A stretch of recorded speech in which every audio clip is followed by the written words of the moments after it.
Hello everyone. First of all, I just wanted to apologise for the delay in getting a video out to you. I was actually unwell at the end of last month, so everything got pushed back quite a bit. But anyway, this is the first Patreon tutorial. The last one I did, I released it as a free tutorial for everyone just to try and drum up a bit of support for the Patreon. So this one's going to be a lot longer. I'm hoping it'll be about half an hour in length. Anyway, so first things first is, like the last one, you'll see I'm starting in black and white again and colouring using gradient map layers. This time I was hoping, because it's going to be a longer video, I'll be able to talk about the gradient maps a little bit more. So instead of talking about what I'm doing right now, I'm going to get right into that.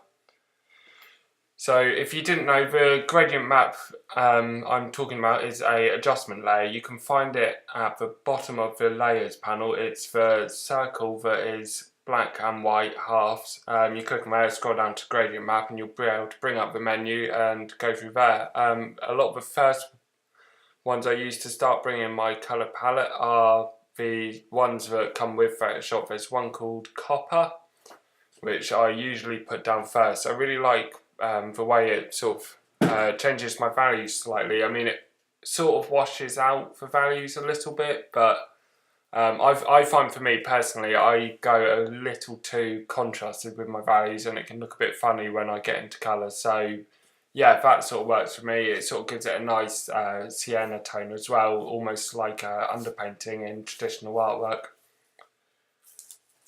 With the gradient map layers, I often try out different blending modes on the layer options, which is the drop down menu at the top of the layers window.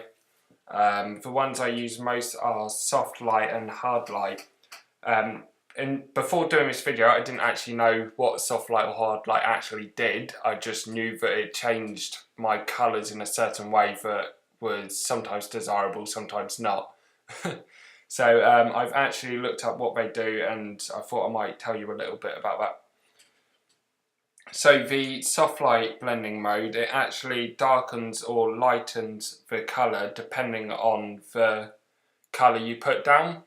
So if you put down a colour that is greater than 50% in value, so that's the brightness slider at the top right on the screen at the moment, if it's greater than 50%, it lightens what is below it, almost like a colour dodge layer would. If it's below 50%, it will actually darken like a colour burn. So yeah, it essentially changes depending on the value of the colour you're putting down. The hard light layer, which you see me use more for painting over it rather than for gradient map layers, I paint over almost like a glaze, like you would in traditional painting. So it's a very low opacity, just to bring in a little bit of colour. I usually use it for skin tones, but obviously you'll see later on in this, the skin tones of the character aren't actually skin tones. So, but yeah, you'll see what I mean. But yeah, with the hard light layers, it does essentially exactly the same thing as the soft light layer, apart from it multiplies the sum of them depending on whether it's above or below 50% in value, or it screens it depending on whether it's above or below. Now, I don't actually know what the multiply, screen, dodge or burn do technically, but I know multiply will darken it, so will burn, and screen and dodge will lighten it essentially. That's about as far as my knowledge of that goes.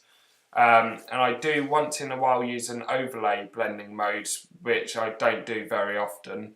But that multiplies or screens it depending on what the value of the is underneath the layer you're painting on. So what I'm painting now, the black and white values, it depends on the value of that, whether it multiplies or screens what you put over the top of it. So that sort of sums up what I do with the gradient maps. I mean, once I've finished with gradient maps, I obviously go back over the top. I paint in more colours for more hue variation. I paint in details. But the main parts of the painting are done at the beginning with the initial sketch and with the value blocking. With the initial sketch, I'm usually just quite loose with my line work for the background, the majority of the painting, but I get quite tight with my line work around the faces and around the hands and any important elements in the painting. I mean, the faces and hands are very important because they're the most expressive parts of it. So perhaps I could talk a little bit about the idea behind this painting. Now, this is something I've always struggled with, which is coming up with a story or a solid idea to base my painting off of. I usually think, oh yeah, let's paint a cool fantasy character, he's got magic and a cloak, you know, but there's no actual coherent idea with that. So for this painting, I came across a quote years ago, which is from the Symposium by Plato. It's a philosophical text from, I can't remember the year, but it's before Christ, so it's incredibly old. And I think it's essentially based, it's supposed to be a group of people having different talks about platonic love. And the idea for this one was based on a quote from that, which was that when humans were first created in Greek mythology, they had 4 arms, 4 legs, and a head with 2 faces. Sometimes these were male and male, sometimes male and female, sometimes female and female. And supposedly Zeus feared their power when they were joined together and split them into 2 separate parts, condemning them to spend their lives in search of their other halves. So I've based this off of that quote. I mean, they don't have 4 arms and 4 legs, rather 2 arms, but I've done a male and female half, and they're currently being split apart. And you see later in the painting that there's the lightning bolt coming down, that's supposed to symbolise Zeus because he was the Greek god of thunder, lightning and the sky.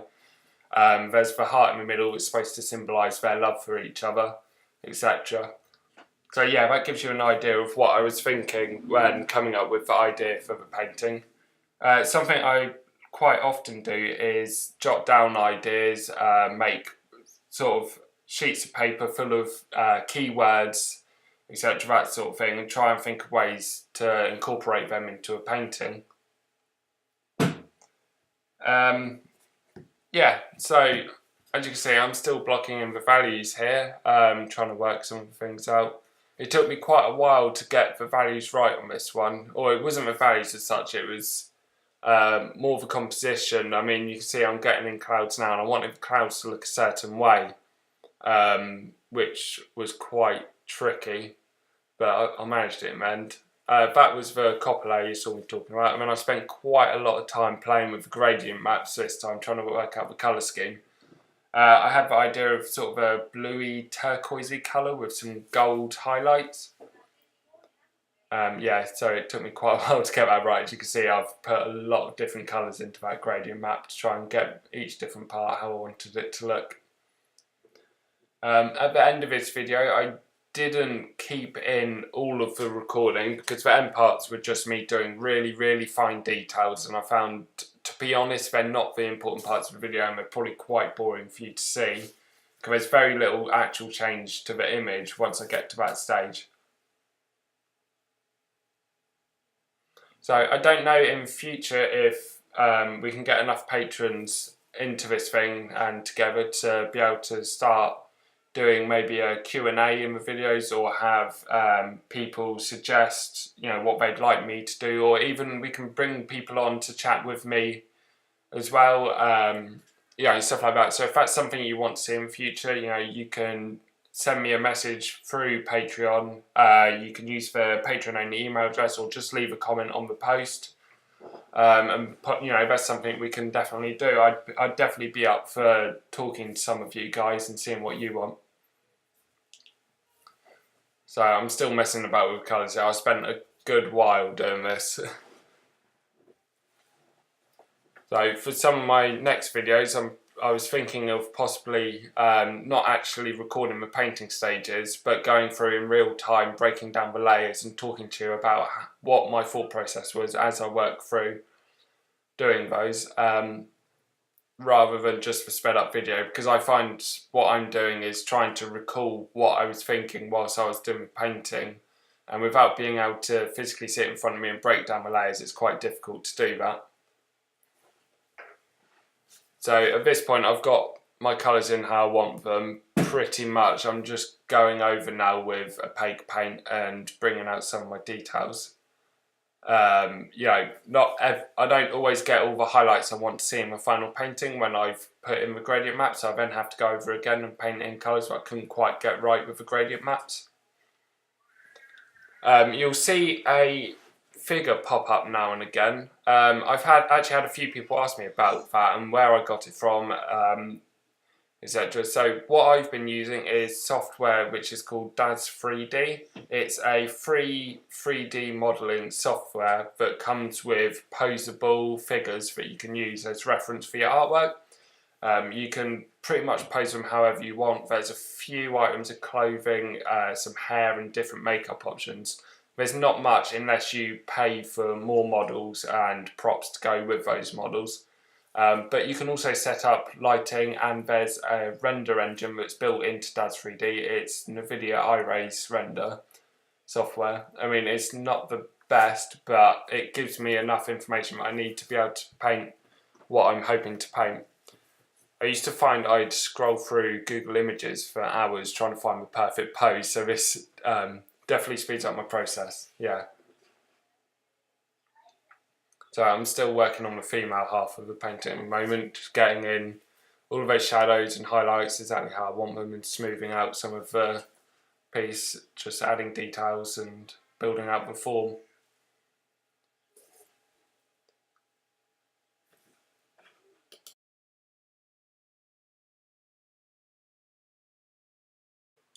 So something else I often get asked about is what brushes I use. I used to use a lot of custom brushes, mostly painterly sort of ones, so they'd be like canvas textures. You get some dry brushes, sort of oily looking brushes, that sort of thing.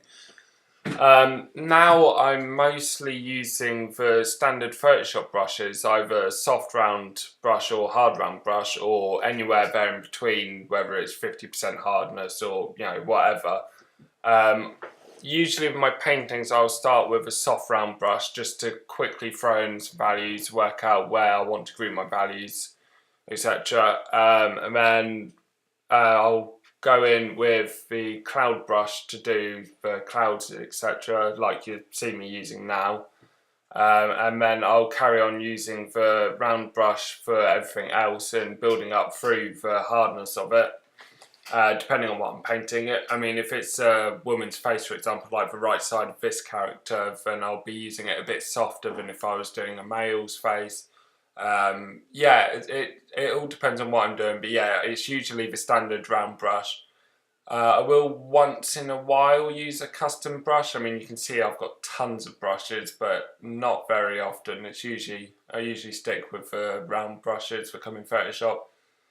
People seem to ask, thinking that using there's some kind of magic brush that you'll use and it'll make you amazing at painting, when in reality you can do everything you can do with a custom brush with the standard Photoshop brushes. It doesn't make any difference, it's just how long it takes you to do it.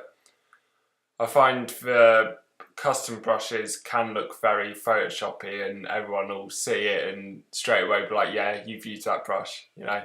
So I will use them once in a while, maybe to bring a bit of texture in or something like that, but yeah, it's not something I use often.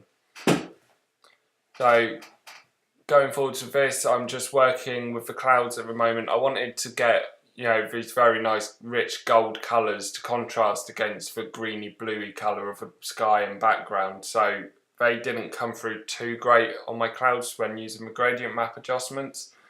So, which happens with a lot of the colours throughout the piece. I find the gradient maps are great for sort of setting your colour palette and giving an idea for the colours, but you do have to go in again afterwards and sort of adjust that and improve it by painting opaquely like this.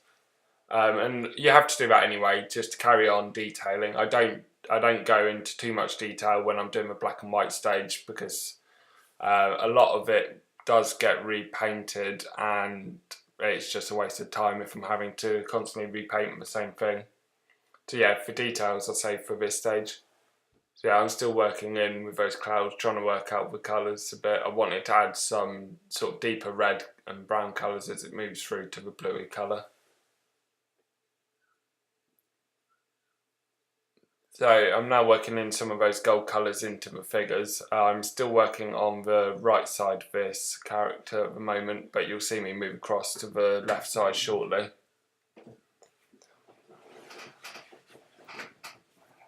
So, and you'll notice throughout some of my paintings, I do keep the line work for the majority of the painting. A lot of people I see, they'll do the line work and then they'll paint straight on top of the line work, whereas I keep the line work on the top layer as a guide for what I'm doing. I mean, I do see some people who don't even use line work at all and just go straight in painting, but that's not something I do. I've always drawn the line work first and use it as a guide for the rest of the piece.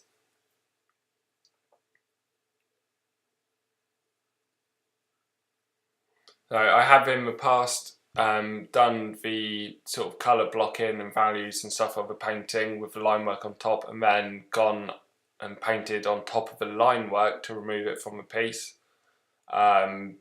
It's no better or worse doing it either way, it just depends on how you want to do it. If you're painting on top of the line work, you do sometimes get some of the line work left into the painting, which, depending on your personal preference or whether you're going for a stylistic approach, can look quite interesting. But for this piece, I wanted to completely remove it from the final piece, so I kept it on top and then deleted it at the end.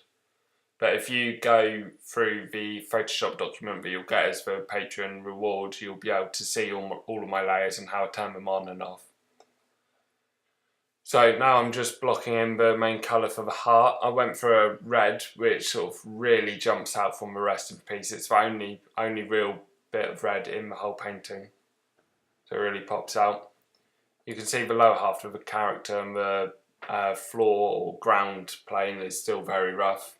I'm not really sure what the idea with the ground was. I mean, I could have gone for a normal ground with this almost like cloak part of the figure ending and then feet and then a normal ground plane, but I wanted to sort of almost have it so that the skin is blending into the clothing, which is blending into the world. So, and I've got this nice sort of abstract shapes going on at the bottom, which were a lot of fun.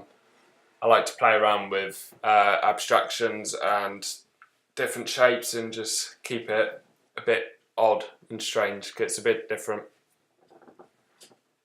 So I'm still working in the highlights. I found that when I did the gradient mapping, all of the lighter parts of the painting, mostly on the characters, ended up the same sort of green colour as the sky background. I wanted to bring them more towards a sort of grey, bluey, white highlight colour. So it's given the effect that, along with the yellow parts at the edge of the shadows, it's given the effect of almost like a metal texture.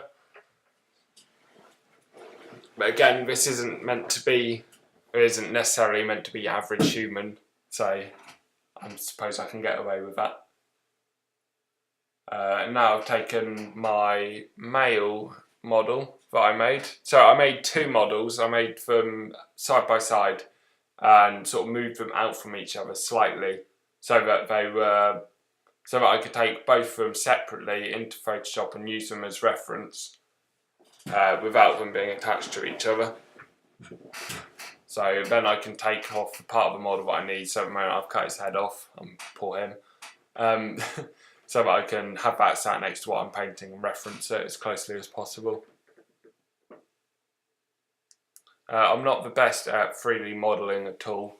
I know how to set up the poses in DAZ 3D and set up the lighting and render it. So I mean, I assume someone else would be able to create this as a model first, but it's not something I'm able to do. So something else I've started doing recently with my technique is I used to draw all my line work, go into the painting, and then do a separate layer for every single element of the painting. So if there's a character, I'll do a separate layer for them. I'll block in where the character is, and then I will lock the pixels on that layer so that I cannot paint outside of the line work. With that, I found all of my work was becoming incredibly static, and like everything had really sharp, hard edges. there was no room for error essentially, and I found it just looked incredibly static and boring. So what I've started doing now is not bothering doing that, just painting inside the lines, but if it goes outside of the lines, instead of going back and sharpening that up, I'll then paint over it to remove that part, which I find gives a softer edge and a little bit more life to the painting. So you'll see later on in this, I started to paint stars inside of the figures. That didn't stay in the final painting. I was trying to work out if I wanted them to be hollow, if I wanted something going on inside of them. In the end, I decided just to stick with that plain colour and keep it as if they are literally split in half. So I'm painting out fiddly bits like the hands at the moment, which I find hands are definitely really important to reference, whether you take photos of your own hands or take photos from Google, or like I've done, use for 3D models. So once I've finished painting a figure, I believe I move on to painting the lower part, which is where the skin's almost turning into clothing, which I'm starting to work my way into now. So for this, I was quite loose with what I was doing. I mean, it's more of an abstract part of the piece, so it didn't necessarily have to be exact, other than the lighting, of course, needs to be on point. So it looks like we'll be getting to that part in just a moment.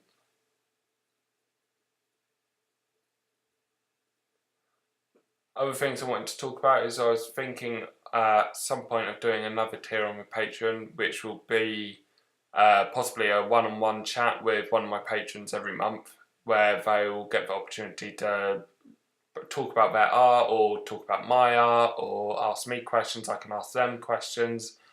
Whether it will be almost like they're looking for some critique on a painting, and they can, you know, have a one-on-one chat via Skype or Google Hangouts or whatever, and talk about, you know, what their rides with painting are. Maybe I can give them some critique on that, something along those lines. It's just an idea that's come to me recently, so I've not sort of worked out the details yet, but that's something I wanted to do, so hopefully that's something you might be interested in as well. Here we are, we're moving on to the bottom part.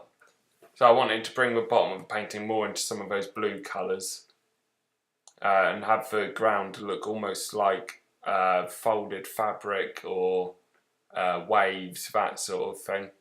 No real reason, it's just I liked the way it looked.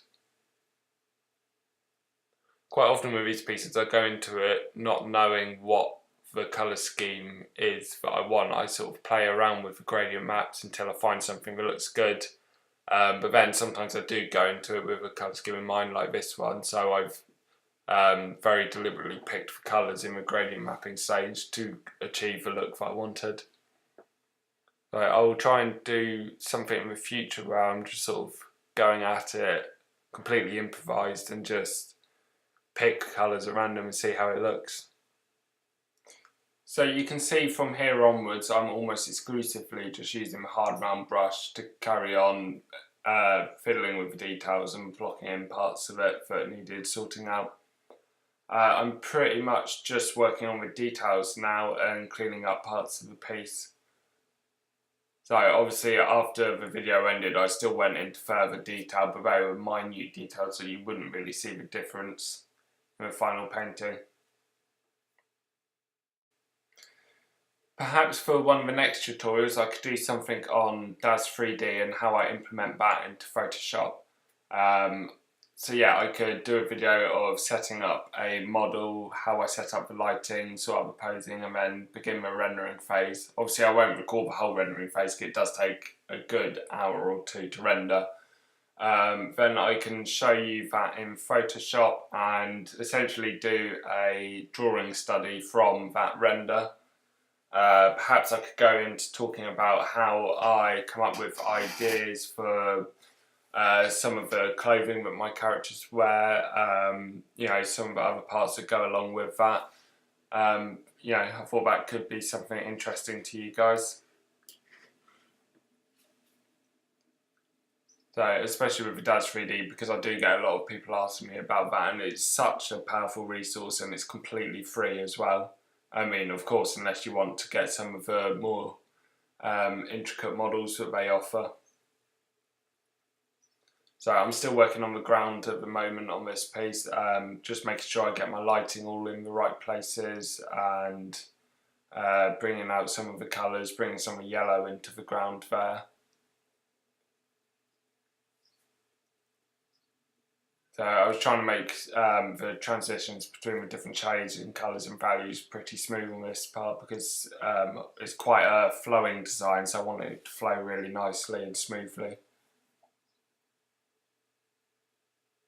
So I'm constantly zooming out and checking the piece. Here what you can see me doing is adding how I add the stars to the painting. So I could go in and paint hundreds and hundreds of individual little dots. But instead what I've done is I've used Google to bring up photographs of stars, and within Google you can actually select the usage rights for the images, so you can find ones that are labelled for reuse. I usually go labelled for reuse with modification, and I'll bring them into the piece and I'll crunch the levels on it so that anywhere where there isn't a star is completely black, and then if I put that onto a screen layer, none of the black will show through. So with screen blending modes, it's similar to a multiply blending mode, where multiply you only get for areas of a piece where it's a value anything other than white. With the screen blending mode, you get it where it will only show up values that are anything other than black. So all the black parts of that image get completely taken away, and you are left with just the stars. And then I'll copy it a few times, move it around, and create a lot of stars for the background, often using a layer mask to paint out parts that I don't want in the piece. It's essentially just a way for me to speed up my process. I could definitely go in and paint hundreds of stars, but it's a lot quicker not to. So I'm still working on the bottom part of the painting. I spent quite a lot of time on there. As you can see, there's a lot of folds and details, so it did take me a while. And then I like to have quite a soft edge where my horizon is in most of my paintings, almost to sort of give more of an idea of atmospheric perspective of the painting. Next up is where I was talking about earlier, where I tried to include some stars on the inside of the characters. This didn't continue in the final painting. I'm using the pen tool to select out that area and set it, I think I set it on a new layer. Yeah, I set it on a new layer with the pixels locked, so I stayed within that area. Yeah, just adding in with stars, but again, this didn't stay into the final piece. I think after here, once I played around with this, I moved on to painting out the heart. For that, I pulled some more reference from Google. It's a 3D model, or it may even be a physical model, I'm not sure, but of a human heart to give me the reference, which I used for the original sketch as well. But apparently before I moved on to that, I did the lightning first, which makes sense because then it gives me a better idea of the lighting for that part of the painting. And here come the stars.